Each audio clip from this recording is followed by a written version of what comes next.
I'm Cristina, welcome to my YouTube channel. Today we're gonna talk about Passenger by Alexandra Bracken because I read it. I finally read it, guys. In how many videos did I say I was gonna read it? And I didn't. Yeah, that happened, but I did it. I finally read it and it was great.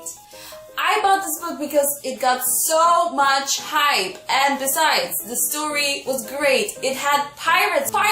And also, look at the cover. Look at it. Look at the beautiful cover. It's just so pretty, isn't it? It's so pretty. Thank God this was the cover of the first book, because I've seen the cover of the second one.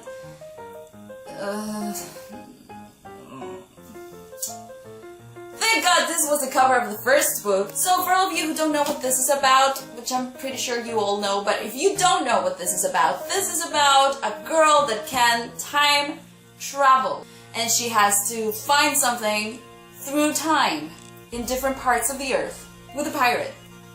Do I need to say more?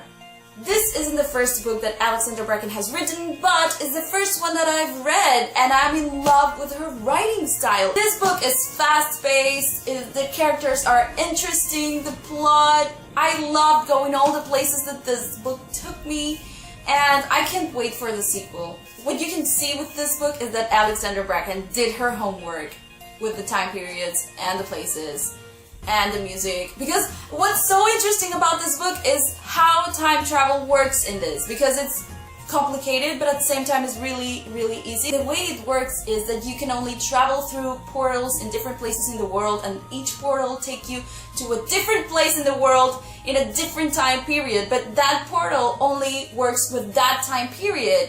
It was just so well explained, it worked so well, and at the same time it created urgency. I couldn't stop reading. Like, okay, I know that I've said that I started this book and I was like around here when I picked it up again, but afterwards when they started traveling to different places, I was just like hooked. I couldn't stop reading. I just needed to finish the book, and I was so excited to see like, where are you gonna take me next? Now, the main characters are named Edda and Nicholas, and I loved them. Especially Edda since the very beginning, since she was introduced to us.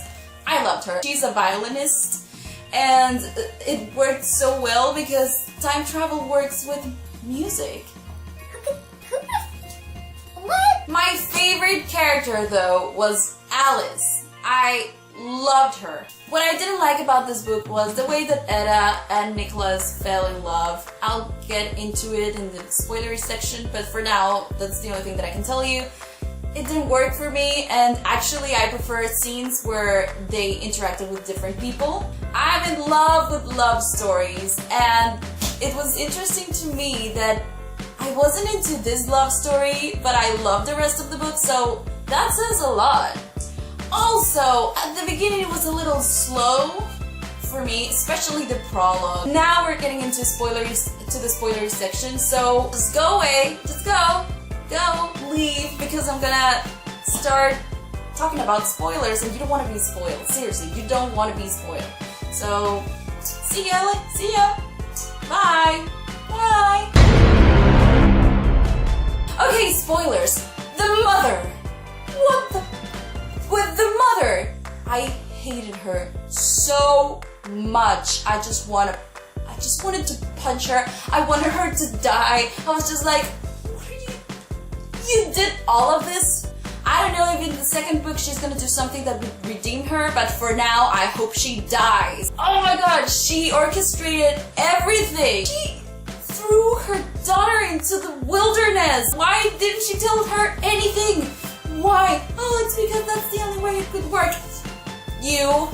When Alice was telling us the story about her mom with the thorns. Her mom with the thorns, and that she spent a lot of time there, and afterwards she left and she was pregnant. I was just like, guys, come on. One of the thorns is her father. Oh, your name is Henrietta. So is your father Henry? I was just like, is this like a Valentine stuff? Is this like the moral instruments? Whoa, what? Good stuff here, people, good stuff. I think my favorite scene in this book was when Edda and Nicholas were talking with young Alice. I loved Alice and the way she was so excited to meet Rose's kid, and just like her energy and how loyal she was. It was perfect. That's the moment that I was like, yeah, she's my favorite character, and I hope we see her in the second book, and I don't want to let her go. No. I know she's dead, but I want to see her again. What I've seen that a lot of people were talking about was the earrings. Why were the earrings so important? For me, actually, it was the moment that it clicked for me was when they visited Alice in London and she was wearing the earrings. So basically, Alice knew that, like, future Alice knew when she saw Edda wearing the earrings that, oh my god, she's about to travel, because I saw her with the earrings when she visited me. So I think that's why the earrings were so important first, and then because she needed a way in which Hazan would believe that Edda was Rose's daughter. So she made all this thing up with the earrings so that Hazan would know for sure that she was her daughter and that he could trust her. So that's why the earrings were so important, in my opinion. The moment that for me this story started to pick up was when Nicholas rescued Edda because she was drowning. After that, the book was just so much fun, so funny. I loved when they were in the boat and Sophia told her, like, don't do this, don't do that, don't do this, and she was like doing everything that Sophia said she shouldn't do. And I was just like, yeah, I think I really like you, Edda. Yeah, come on, Sophia, go away, drown. I don't like you. In fact, I hate you. Just go away. You deserve what happened at the end of the book.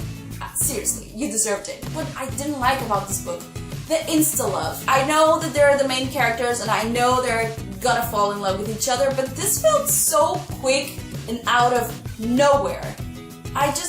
It didn't work for me. I wish they had more moments in the boat so they could have bonded more. But 2 moments in the boat, and then he followed her when she escaped, and then he loved her. Oh my god, Nicholas. I was so frustrated with this book and racism because I was just like, Nicholas, just move to our time and be happy. I was so upset every time that something racist happened to him in the boat, in Paris. It's just like, ugh. And when they were talking about it, like, oh, we can't be together because it's illegal. Come to our time and it's legal. It wasn't so long ago that this thing was illegal. And you think about it and it's just like, it's so normal right now. But it wasn't her grandfather. I get why you're doing this stuff, but stop it. Who do you think you are? He was so bossy and I wanted to just like, he frustrated me so much. I just wanted him to just die. I wanted everyone to die in this book. I'm sorry. One of the things that I'm wondering is if Rose created all the portals, then how did she got back to New York? Did she created all the portals until the one that led to New York, and then she came back and left the I forgot the name of this thing, the astrolabe?